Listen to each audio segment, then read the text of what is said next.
Le but de ces entretiens, c'est essayer de vous donner ce que j'appellerais les idées cruciales de mon livre, c'est-à-dire au fond, les idées que j'emporterai sur l'île déserte. Mais c'est peut-être un peu plus que ça. Ce sont des idées qui me passionnent. C'est aussi des idées qui sont en quelque sorte les clés du changement. Il s'agit donc d'entretiens qui s'adressent aussi bien aux jeunes, aux étudiants, à la communauté politique, ou bien des personnes qui n'ont jamais lu mon livre, et aussi ceux qui aimeraient s'approprier mon livre, le lire et le découvrir. Première petite remarque préalable, je ne veux pas vous parler de ma vie, simplement un petit repère quand même. Je suis né en octobre 91, j'ai grandi à Koutchala où j'ai eu mon bac pour ensuite venir étudier l'informatique ici en Inde. Et puis deuxième et dernière remarque, je vais, s'agissant de mon livre, donner pas mal de citations. Alors, j'essaierai de les dire lentement pour qu'on puisse bien les entendre. Mais je pense que c'est important d'avoir en tête la façon dont j'illustre mes pensées principales. Ce sont des idées qui sont parfois fulgurantes, avec des textes qui permettent à un lecteur débutant, même à un lecteur confirmé, de les retrouver dans le livre. Ces pensées sont d'ailleurs formulables indépendamment du texte. Donc voilà pour les deux petites remarques. Et maintenant, j'entre dans le vif du sujet en essayant de vous donner ce que sont à mes yeux les trois clés les plus importantes, les clés principales du changement, les clés sans lesquelles au Mali on ne peut pas avoir de réforme. Et ces trois clés-là, ces trois idées cruciales, avec ces trois idées cruciales, on est déjà, à mon avis, bien équipé pour commencer à changer le Mali. La première clé, c'est que toute mon œuvre, mais vraiment tout entière, elle tourne autour d'une conviction fondamentale, autour d'une idée fondamentale, ce que j'appelle la vision d'un Mali nouveau. Il faut que je vous dise d'entrée de jeu quelques mots parce que finalement le cadre général de toute mon œuvre depuis le début jusqu'à la fin tourne autour du capital social et par capital social je fais référence à la société, aux valeurs fondamentales du Mali, celles même qui faisaient la dignité et le respect du peuple malien. Ces valeurs sont des principes qui guident nos pas et nos actions. Les valeurs positives telles que l'intégrité, l'empathie et la justice résultent d'un comportement positif et construit une nation. Et aussi, chaque nation porte en elle une image de marque. Et ce que j'essaye de faire comprendre à mes lecteurs, c'est que tout pays est dirigé par des valeurs fondamentales.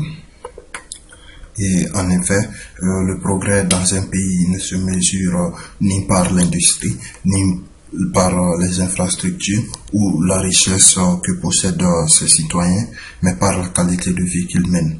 La civilisation, d'autre part, est mesurée par la qualité du caractère des citoyens. La force d'une société, c'est toujours son capital social.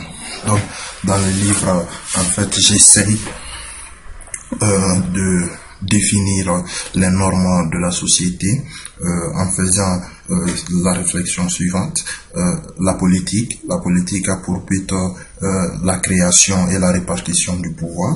L'économie a pour but la création et la répartition de la richesse. Les langues ont pour but la communication et l'union des sociétés.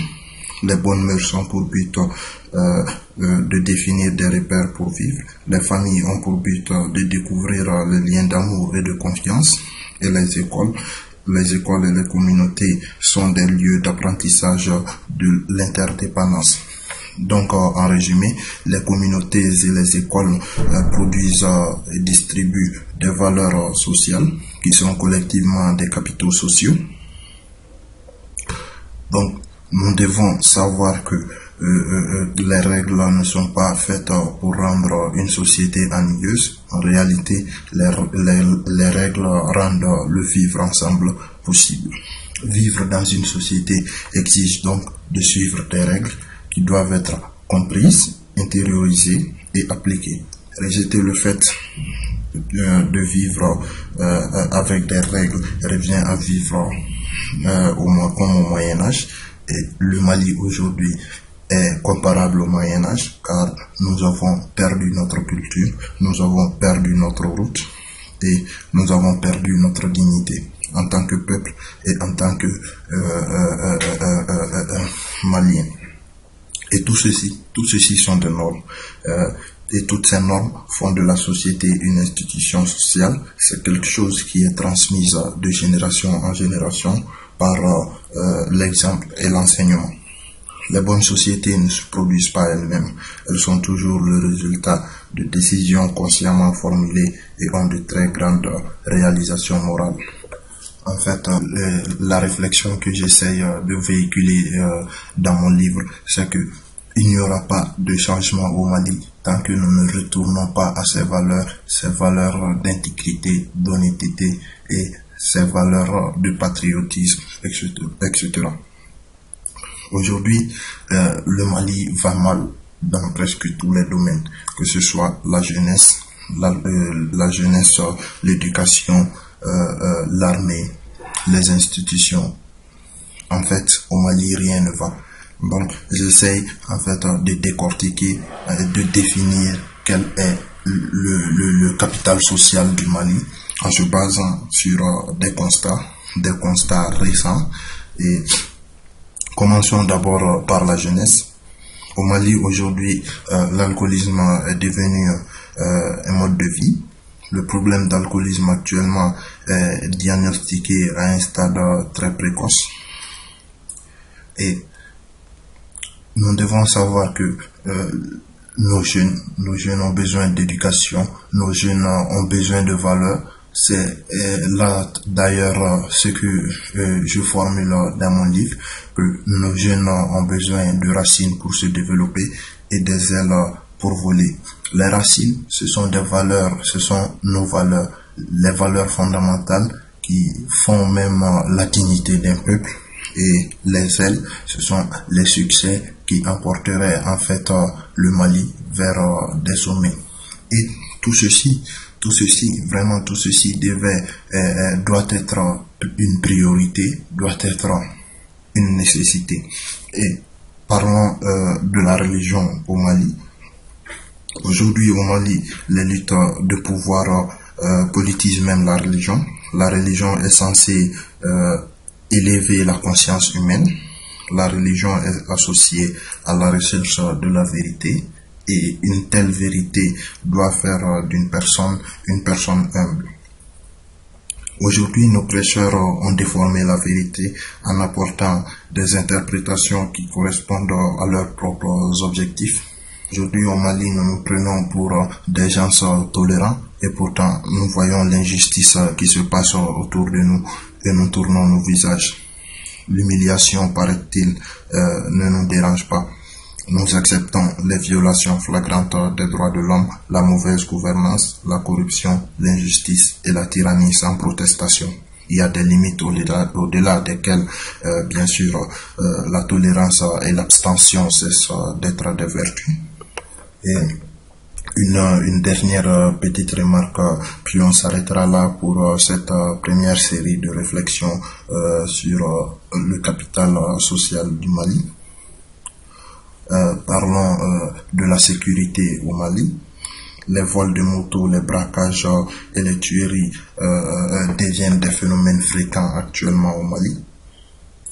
La question est combien de plus les gens de ce pays auront à souffrir avant qu'ils n'obtiennent une force de police impartiale et professionnelle afin de faire appliquer les lois. Aujourd'hui au Mali, les constats sont parlants. La corruption saigne le Mali à mort. Elle tue l'initiative, l'esprit d'entreprise et détruit les ressources. Mais quelque chose de plus essentiel dans le capital social d'un pays, c'est l'éducation. L'éducation malienne aujourd'hui a perdu toute sa valeur. Le système éducatif malien est vraiment catastrophique. Les constats sont vraiment alarmants et honteux. Pourquoi l'éducation est-elle importante dans le capital social d'une société? C'est que l'éducation produit un bon citoyen qui peut non seulement bien gagner sa vie, mais aussi mener une vie agréable. Et aussi, un peuple instruit est facile à mener, mais difficile à servir. Et nous devons aujourd'hui, notre système éducatif se limite à l'AEM, aux grèves intempestives et aussi au manque de moyens, bien sûr. C'est un constat. Et en fait, les étudiants, les jeunes devront savoir que si nous ne sommes pas la solution du problème, en fait, nous sommes le problème. Et parlons quelque chose aussi de très très intéressant, c'est le système judiciaire malien. Au Mali aujourd'hui, dans ce système, l'influent obtient toujours une libération et les autres obtiennent la prison. Et tout comme un arbre est jugé par les fruits qu'il porte, un juge aussi est jugé par le genre de décision qu'il délivre. On ne peut pas s'attendre, bien sûr, qu'un renard soit le juge au procès des oies. Ce serait vraiment absurde. Et aussi, quelque chose de très très important, c'est que l'honneur d'un juge dépend de son intégrité et de son équité, non pas de sa robe ou de sa position. Il ou elle ne doit jamais souiller l'honneur de sa robe. Un juge éthique est un gardien du système judiciaire. Sa pratique ne doit jamais être une marchandise à commercialiser. Quelle valeur vraiment, je suis sans foi. Est-ce là où la culture de nos ancêtres nous a conduites? Si elle nous a ramenés au même niveau que les bestiaux, vraiment j'en suis pas fier. Et ce qui précède, c'est la façon dont nous créons une culture négative dans nos vies, dans nos sociétés et aussi dans nos entreprises. Le dilemme auquel nous sommes confrontés aujourd'hui n'est pas que nos mœurs ne sont pas clairement définies, mais que nous succombons à ces faiblesses. Et c'est ce message que j'essaye de véhiculer et qui est très très très très important, qui doit être la base même, le début même du changement, de la réforme, qui est l'éducation, les valeurs fondamentales. En fait, il faut que les Maliens sachent une chose, c'est-à-dire que quand un parent enseigne à ses enfants les valeurs positives, il fait le devoir le plus important qu'un parent peut effectuer. Il donne aux enfants une feuille de route de manière à les ramener sur la bonne voie si jamais ils perdent leur chemin. La discipline, être attentif aux autres, le respect des règles, sacrifier l'autosatisfaction pour des intérêts plus larges serait bien les servir. Tout cela signifie prononcer une culture aux générations futures. Tout ceci sont des conditions préalables à la maturité et à la civilité. Et il serait vraiment totalement absurde de laisser tout le fardeau de l'enseignement des valeurs spirituelles et morales de la société à l'école. La raison à tout ceci est que aujourd'hui le comportement malhonnête est devenu endémique dans notre société, conduisant à une nation pleine de personnes atteintes d'un complexe d'infériorité qui pourrait bien sûr compromettre les valeurs de l'intérêt. Ne sommes-nous pas en train d'élever, excusez-moi du terme, des moins que rien dans nos maisons? Ainsi, il y a des gens qui me demandent qu'est-ce qui retient le Mali en arrière. Je rétorque que si ces comportements ne sont pas des comportements négatifs, alors soit les gens sont en état de mort cérébrale ou ils ne veulent pas voir la réalité. Nous continuons de nous demander pourquoi, en dépit de nos ressources, nous avons encore mal. Je me demande ce qui s'y trouve à se demander. La réponse, elle est vraiment évidente. Nous n'avons pas de valeur morale, nous n'avons pas de valeurs éthiques et nous n'avons aucune ambition quant à changer le Mali, se réformer et réformer le monde. Et je plains vraiment la jeunesse malienne, cette jeunesse qui est une jeunesse resplendissante, mais qui reste indifférent et qui n'a pas le sens de l'autocritique, c'est-à-dire réformer, se réformer et changer le Mali. Donc, sans plus tarder, je m'arrête là pour cette première série de réflexions sur notre capital social. On se retrouve prochainement, Inch'Allah. Sur ce, je vous souhaite bonne journée et au plaisir. Merci.